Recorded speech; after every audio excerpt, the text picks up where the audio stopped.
కేశవరావుని చెప్పచ్చు, నక్సలైట్ని చెప్పచ్చు, కానీ వాళ్ళ మూల సిద్ధాంతాలను చెప్పడం మీకు సాధ్యం అవుతుందా? సాధ్యం కాదు. మౌలిక సిద్ధాంతం మాత్రం నిర్ణయించిన సిద్ధాంతం అది అధ్యేయంగా ఉన్నటువంటి సిద్ధాంతం. దాన్ని నమ్ముకున్న నక్సలైట్ మార్గాలు వేరు కావచ్చు, కానీ సిద్ధాంతాన్ని చెప్పడం ఎవరు తరం కాదు. అలాంటి ప్రతిగా ఉన్న నక్సలైట్ని చంపామని చెప్పేసి మీరు ఆనందపడతా ఉన్నారు. మీ ఆనందం ఎవరి కోసం? మీ ఆనందం కోసం కాదు, కార్పొరేట్ వర్గాలను ఆనందపరచడానికి మీరు చేసేటువంటి కృషి ఇదంతా.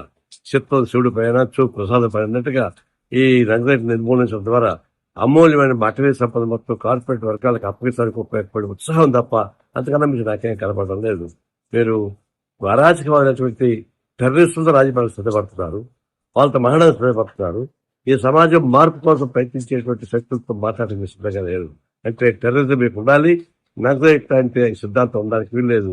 ఇది ఎప్పుడు కానీ మార్క్సిజం లెనినిజం సిద్ధాంతం మూలాలపైన దాడి చేసి విజయం సాధించడానికి అనుకోవడం అనేది మీరు పైశాచిక ఆనందం తప్ప అంతకన్నా మీకు నాకేం కనపడడం లేదు.